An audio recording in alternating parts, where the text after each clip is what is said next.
નમસ્કાર, સ્વાગત છે આપનું મંતવ્ય ન્યૂઝમાં। હું છું આપની સાથે ફાલ્ગુની। સમાચારોની વાત કરીએ, અગત્યના સમાચાર મળી રહ્યા છે। સફાઈ કર્મચારીઓ દ્વારા પોતાની હડતાળ સમેટાઈ લેવામાં આવી છે। અમદાવાદમાં સફાઈ કર્મચારીઓની હડતાળ જોવા મળી હતી। છેલ્લા 6 દિવસથી સફાઈ કર્મચારીઓ હડતાળ પર ઉતરેલા હતા। જો કે સફાઈ કર્મચારીઓની હડતાળ સમેટાઈ ચૂકી છે। અમદાવાદને પહેલાની જેમ હવે સફાઈ કર્મચારીઓ કામે લાગીને ખૂબસૂરત બનાવશે। 5માંથી તેમની 4 માંગણીઓ જેને સ્વીકારી લેવામાં આવી છે, જેથી આ હડતાળ સમેટી લેવામાં આવી છે। લેખિતમાં બાંહેધરી આપવામાં આવી છે સફાઈ કર્મચારીઓને, જેથી સફાઈ કર્મચારીઓએ પોતાની હડતાળનો અંત લાવી દીધો છે। એટલે હવે અમદાવાદમાં ફરી કામકાજ શરૂ કરવામાં આવશે। છેલ્લા 6 દિવસથી સફાઈ કર્મચારીઓ પોતાના કામથી અડગા રહ્યા હતા, પરંતુ હવે જ્યારે તેમની 5માંથી 4 માંગણી સંતોષાઈ ચૂકી છે, ત્યારે સફાઈ કર્મચારીઓ ફરી એક વખત અમદાવાદને સાફ સફાઈમાં જોતરાશે અને અમદાવાદને પહેલા જેવું ખૂબસૂરત બનાવાશે। 3 જણની કમિટી બનાવેલી, એમાં અમારા 1 થી 5 મુદ્દા હતા। એ 5 મુદ્દામાંથી 4 મુદ્દા અમારા મંજૂર કર્યા એમને, એક જ મુદ્દો એમને મંજૂર નહીં કર્યો અને 4 મુદ્દા અમારા મંજૂર કર્યા કે નવા mayor, deputy mayor, standing committee chairman, નવી જે આવા બોડી, એ બોડીની અંદર એમને સ્ટેન્ડિંગ કમિટીની અંદર અમારું કામ મૂકવાની ખાતરી આપી અને અમને લેખિત બી આપ્યું। કયા કયા 4 મુદ્દા મંજૂર કર્યા અને કયો નથી મંજૂર કર્યો? કોન્ટ્રાક્ટ પ્રથા જે ચાલી રહી છે અત્યારે, એ આ સંજોગોમાં બંધ થાય એવી નહીં। કોરોના ને એ બધું ચાલે છે, તો એનું કારણ એ બતાવ્યું એટલે એમને એ મુદ્દો અમારો મંજૂર કર્યો નહીં, 5મો મુદ્દો। અને પહેલા નંબરનો મુદ્દો હતો અમારો વારસાઈનો, જે આપણે 6200 સફાઈ કામદારોને આપણે વારસદારની નોકરી મળતી નહીં, તે એ એમને સ્ટેન્ડિંગમાં મૂકવાની આપણે ખાતરી આપી। અને બીજા નંબરનો મુદ્દો હતો કે જે લોકો વય મર્યાદાના કારણે આપણે રિટાયર્ડ થઈ ગયા, 15 20 વર્ષ નોકરી કર્યા પછી આપણે એ લોકો રિટાયર્ડ થઈ ગયા 2018માં કાયમ થયા પહેલા, તો એ લોકોને બી આપણે વારસદારની નોકરીનો હક આપવા માટે એ લોકો મંજૂર થયા। ગઈકાલે આ તમામ બાબતોની બેઠકમાં ચર્ચા થઈ હતી, તો ગઈકાલે શા માટે બેઠક છોડીને આવતા જતા? ગઈકાલે આપણે કમિશનર સાહેબે અમને લેખિત આપવાનું ના પાડેલું। આજે આપને લેખિત મળી ગયું? હા, લેખિત મળ્યું છે। હડતાલ બાબતે શું નિર્ણય કર્યો? હડતાલ અમે લોકો સમિટી લઈશું સાહેબ।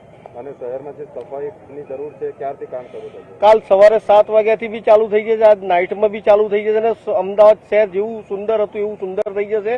અને અમદાવાદની જનતાને વાલ્મીકી આગેવાન તરફથી હું એમને માફી માંગુ છું એમની, અને મ્યુનિસિપાલિટી કમિશનર સાહેબે બી આ જે અમારી રજૂઆતો હતી એ બધી મંજૂર કરી, તો એમનો બી આભાર માનું છું। ત્રણેય ડેપ્યુટી કમિશનર નો બી આભાર માનું છું। પોલીસ ખાતાએ જે અમને સાથ સરકાર આપ્યો એમનો બી હું આભાર માનું છું।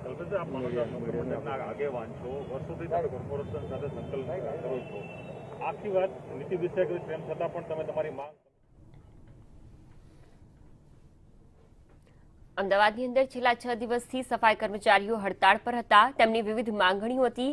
વારસાઈને લઈને પણ તેમની માંગણી હતી, જેને સ્વીકારી લેવામાં આવી છે। એટલે કે આજથી જ હવે સફાઈ કર્મચારીઓ અમદાવાદની સાફ સફાઈના કામમાં જોતરાશે તેવું કહેવામાં આવ્યું છે। આ સાથે સાથે જ 6 દિવસ અમદાવાદવાસીઓને જે હાલાકીનો સામનો કરવો પડ્યો તેના માટે માફી પણ માંગવામાં આવી છે। મહત્વનું છે કે તેમની વારસાઈ સહિતની અનેક માંગણીઓ હતી। આ 5 માંગણીમાંથી 4 માંગણીને સ્વીકારી લેવામાં આવી છે, જેની લેખિતમાં બાંહેધરી પણ આપવામાં આવી છે, જેથી હવે તેઓ કામકાજથી અડગા રહ્યા હતા, જે ફરી એક વખત પોતાના કામકાજમાં જોતરાશે અને પહેલાની જેમ અમદાવાદને ખૂબસૂરત બનાવવામાં આવશે। છેલ્લા 6 દિવસથી સફાઈ કર્મચારીઓ દ્વારા વિવિધ વિસ્તારનો ઘેરાવ પણ કરવામાં આવ્યો હતો। સંવાદદાતા બ્રિંદા રાવલ જોડાયા છે। બ્રિંદા, આખરે સફાઈ કર્મચારીઓની હડતાળનો સુખદ અંત આવ્યો। 5માંથી 4 માંગણીઓ સ્વીકારાઈ।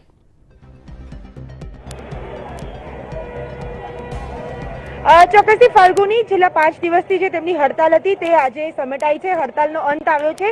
છેલ્લા 5 દિવસથી તેઓ હડતાલ પર હતા। મુખ્ય માંગણી એમની હતી કે વારસાઈનો હક આપવામાં આવે, એટલે કે હવે કોર્પોરેશનનું જ્યારે ઇલેક્શન આવી રહ્યું છે તેને લઈને હવે કમિશનર દ્વારા બાંહેધરી આપવામાં આવી છે કે આગામી દિવસમાં કોર્પોરેશનની જે નવી બોડી બનશે તેની સ્ટેન્ડિંગ કમિટીની અંદર આ કામ મૂકવામાં આવશે કે તેમને વારસાઈનો હક આપવામાં આવે તે સ્ટેન્ડિંગ કમિટીમાં મંજૂર કરવામાં આવશે. સાથે જ ખાસ તો તેમને બીજી માંગ હતી કે જે રીતે જે કોર્પોરેશનના જે કર્મચારીઓ જે 6200 નવા પશ્ચિમ ઝોનના કર્મચારીઓ છે તે કોન્ટ્રાક્ટના કર્મચારીઓ છે તે કોન્ટ્રાક્ટના કર્મચારીઓને કાયમી કરવામાં આવે. એટલે આ બે જે મુખ્ય માંગણી હતી તે હવે સ્વીકારવામાં આવી છે અને લેખિતમાં બાહેધરી આપવામાં આવી છે અને ત્યારબાદ તમામ કર્મીઓ જે છે તે હવે હડતાલ સમેટી લેશે અને સાંજે 7 વાગ્યાથી તેઓ જે નાઇટ સફાઈ છે તેની શરૂઆત કરશે અને આવતીકાલથી રાબેતા મુજબ તમામ ઝોનના જે સફાઈ કર્મચારીઓ છે તે કામ ઉપર લાગી જશે. એટલે કે અમદાવાદના તમામ ઝોનમાં આવતીકાલથી સફાઈ કામગીરી જે છે તે શરૂ થશે.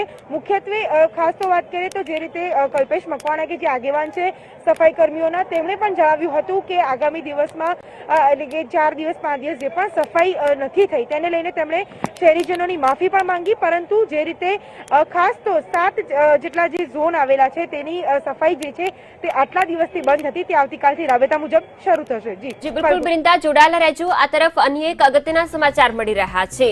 એક તરફ સફાઈ કર્મચારીઓની હડતાળ કે જે સમેટાઈ ચૂકી છે, આ હડતાળનો સુખદ અંત આવ્યો છે.